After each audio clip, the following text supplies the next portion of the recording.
That was not written in the same mode, but that was a very easy song to write because so many people have gone through, you know, someone lying to them. And I always wanted to write the Don't Lie to Me song because I very much am a truth teller. I very much believe in telling an honest story instead of embellishing, you know, give the whole truth and nothing but. Half the time I end up shocking people because I do tell the truth, and that is actually more shocking than the embellishment story that some people tell because it just gets too like, right, and then the moon came down and like picked you up and put you around the earth, like what?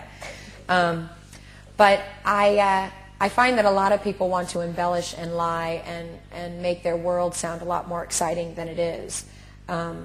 Because they're trying to live some fantasy that they feel they haven't reached their pinnacle. So to give a story that's more exciting, you know, or to cover up something that they're trying to run away from is part of what a lot of people do in our world. Men, women, bosses, everyone lies to everyone for some reason, and it's okay. But really what you're doing is you're lying to yourself. So technically you've committed the biggest sin ever. You have now disrespected your own spirit, so obviously that means you don't care about you, and that's a bigger problem in itself. So for me, I felt that I needed to write a song that reflected the way that I feel about lying, because I don't believe that lies are acceptable. I don't believe that they make sense, you know. Be okay with who you are. Be okay with what you do. Then you don't have to lie about it. If you do the wrong things, you're going to lie about it.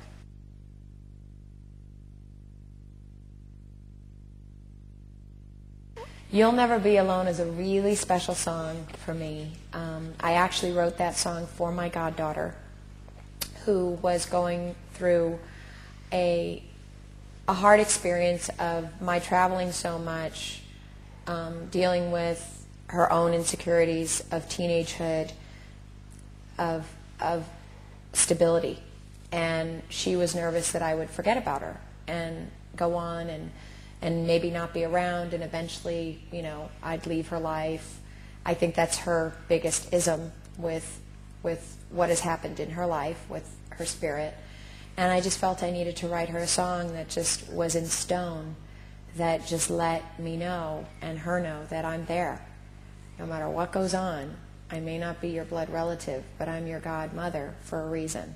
And I love you not because I'm related to you. I love you because of you and who you are and who you're becoming, and I want to be there through thick and through thin. And even if I'm away, I'm there, because even when you feel alone, you're never alone. So it was really important for me to write a beautiful song to her, and it came across wonderfully. That was probably my first real song that I felt I accomplished exactly what I went in for. Because sometimes I'll go in and go, I want to write a love song to my mother, and all of a sudden I'm like, I'm out of love, you know, like, what?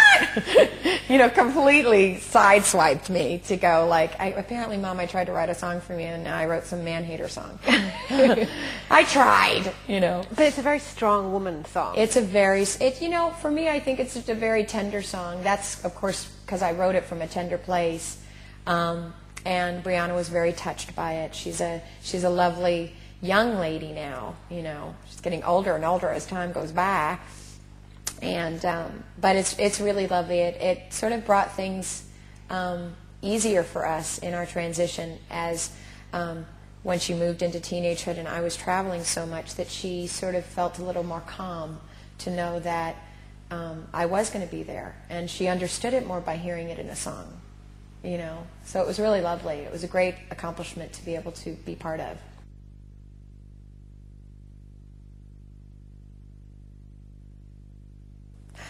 Left Outside Alone, interesting song. I did write that about someone in particular.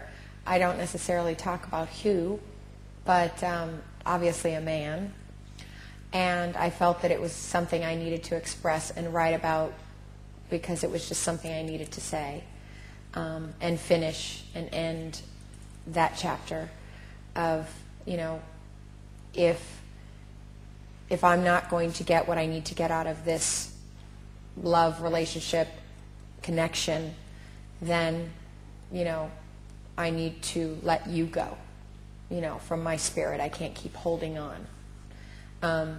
But it wasn't necessarily, you know, a boyfriend. Okay. And scene. And she gives only so much information and leaves you hanging on. But then I think there's a lot of aloneness going on when in that period with you. In which period? Of writing that song. You know what? No. I actually felt overwhelmed in that moment of my life with so much love that I felt more overwhelmed by the embrace that I got from the world during that period of time in my life when I was going through breast cancer. I wanted to write this album, and all of these songs that ended up coming up had nothing really to do with the experience that I was going through in my health crisis. They actually had to do with things that I really wanted to say desperately for a while, but the music helped me write these songs. A lot of Sick and Tired and Left Outside Alone are songs I should have written 5 years ago, but I did not write them until now because the music helped me write them. The change of my style of music helped me find those songs within me because there was an appropriate place to say those messages with the music. Were you, for instance, sick and tired for a long time before you were I was sick and tired of a friend of mine that we had a long relationship, and I felt that we were in different places. And she was in one spot, I was in another, a long-time relationship that you feel that you're not growing together anymore. And it just started really getting wrong. Like, the relationship was so much harder to keep together than it was to say, bye. Like right now, why is it so hard? Like at this point, why do you have to keep a friendship that you've had for 10 years? Because it's a 10-year friendship? No, you're growing apart. You're actually worse friends now than you were at the beginning. So sometimes you just need to peacefully let it go. But if it doesn't go peacefully, goodbye, you know. And maybe your health crisis put those things into perspective. I don't think so. I didn't feel that it had anything to do. My health crisis didn't put my life in perspective. I had that in perspective before that. You know, I was very on my target before that. The only thing I wasn't on is my own connection with how far I can push myself as a spirit working. I would work way too much. I would work and put myself second all the time. That's the only thing that I've learned to change since my health crisis, is slowing it down a little, making time for the people that I love, realizing that, you know, that I'm a human being, I'm not a machine. That's what I learned from the impact of having such a very serious ailment happen in my later life. But no, it didn't change the way that I was with people. I'm still the same person. I am, you know, I think I'm going to evolve with or without going through breast cancer anyway. So I will still be evolving as a better woman and a better person as time goes on. But I don't think the health crisis is what makes my songs come out, per se.